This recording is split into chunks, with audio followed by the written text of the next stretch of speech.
Large language models have become extremely powerful over the recent years, paving the way toward artificial general intelligence. These models are fundamentally autoregressive, meaning they predict the next token given a sequence of tokens. We can think of this as if they are writing a response one word at a time, where each new word is based on the words that came before it. For example, given an input prompt like generate a prefix for a fairy tale story, a possible response might start with the word once. The prompt and the partial response are iteratively fed again into the large language model to continue generating the response. Once upon a time, in a small village, there lived a wise old owl. This approach has proven remarkably powerful, bringing us to where we are today. However, this approach also has its challenges. For instance, the sequential token-by-token generation comes with high computational costs. Additionally, the inherent left-to-right modeling limits the model's effectiveness in reversal reasoning. One example we will touch on later is reversal poem completion, where given a sentence for a poem,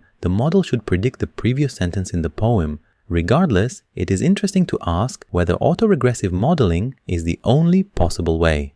Today, we review a new research paper that challenges this notion. The paper is titled Large Language Diffusion Models. Just as LLMs are the cornerstone of natural language processing, diffusion models are the kings of computer vision, serving as the backbone behind the top text-to-image generation models.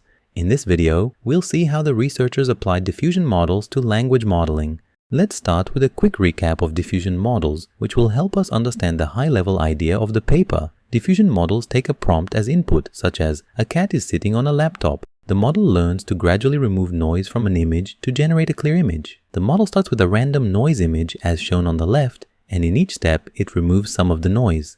The noise removal is conditioned on the input prompt, so we'll end with an image that matches the prompt. The 3 dots imply that we skip steps in this example. Finally, we get a clear image of a cat, which we take as the final output of the diffusion model for the provided prompt. During training, to learn how to remove noise, we gradually add noise to a clear image, which is known as the diffusion process. Various advancements have been made in this area, but that is not the focus of this video. Now, let's understand the idea of large diffusion language models. The model presented in the paper is called LLaDA, short for Large Language Diffusion with Masking. We still have an input prompt, this time suitable for text generation rather than image generation. We start with a sequence of tokens on the left, where black color represents a masked token. The orange non-masked tokens represent the prompt, and the black masked tokens represent the response. Note that a special token represents a masked token, unlike a noise that is added to an image as we've seen before.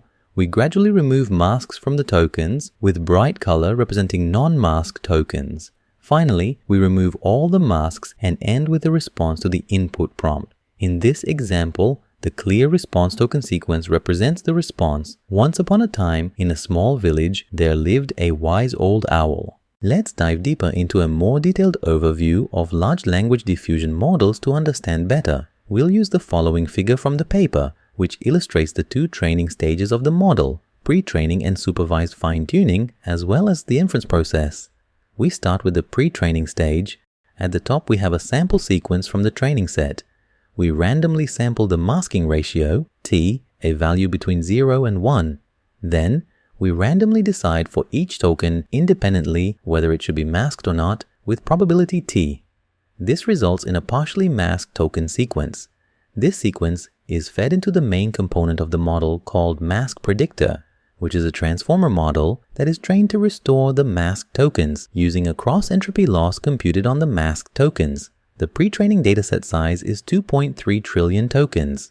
The second training stage is supervised fine-tuning. The purpose of this phase is to enhance LLaDA's ability to follow instructions. At the top, we have a sample with a prompt and a response. We want to train the model to output the response given the prompt. Similarly to pre-training, we randomly mask some of the tokens in the sample, but this time we only mask tokens from the response, leaving the prompt unmasked. We then feed the prompt and the partially masked response to the mask predictor to recover the masked tokens from the response.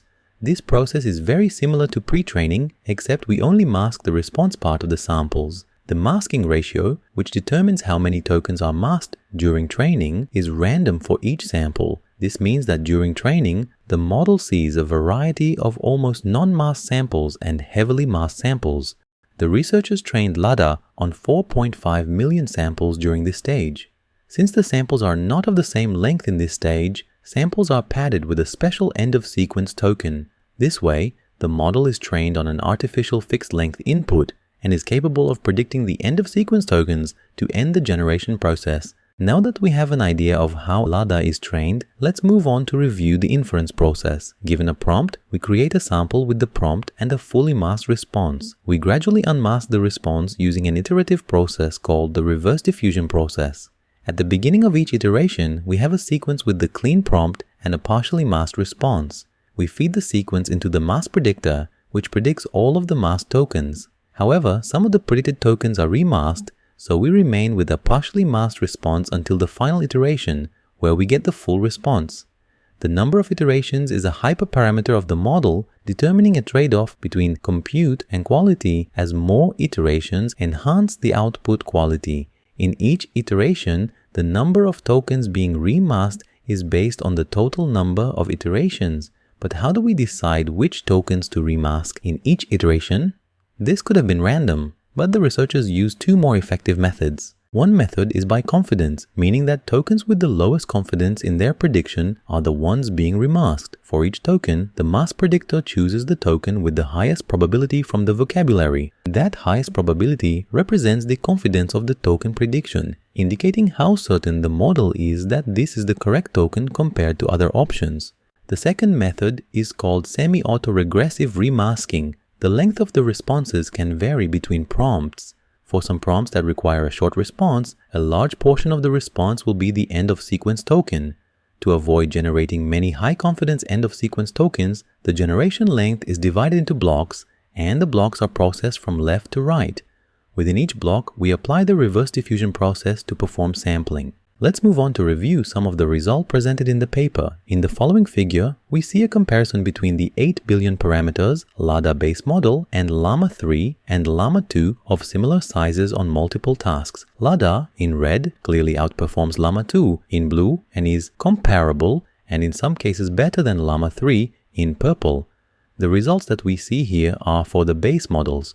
For the instruction-tuned models, which are not shown in this chart, the comparison leans more toward Llama 3. However, the instruction-tuned Llama 3 was trained with both supervised fine-tuning and reinforcement learning after the pre-training stage, while the instruction-tuned LLaDA model was only trained with supervised fine-tuning after the pre-training stage. Another interesting figure from the paper shows the scalability of LLaDA on language tasks. The researchers trained LLaDA and autoregressive baseline models of similar sizes with different allocations for training compute, shown on the x-axis. Each chart represents a different task where the performance is shown on the y-axis. LLaDA demonstrates impressive scalability trends, being competitive with the autoregressive baselines. In the math dataset GSM-8K, we see significantly stronger scalability for LLaDA. For the reasoning dataset Pika, LLaDA lags behind the autoregressive models. However, as the number of flops increases, it closes the gap. Lastly, large language diffusion models may break the reversal curse. In the following table, we see performance comparison on the poem completion task, where given a sentence from a poem, the model is asked to generate the next or the previous sentence.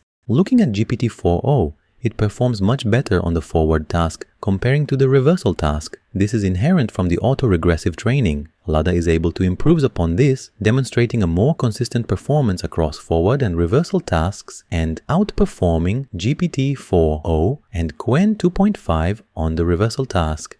It will be interesting to see how large language diffusion models perform when trained on a larger scale. If you found this content valuable, please subscribe and hit the like button to support the channel. We also send 1-minute read summaries by mail about the papers we review here. Thank you for watching and stay tuned for more reviews of AI papers.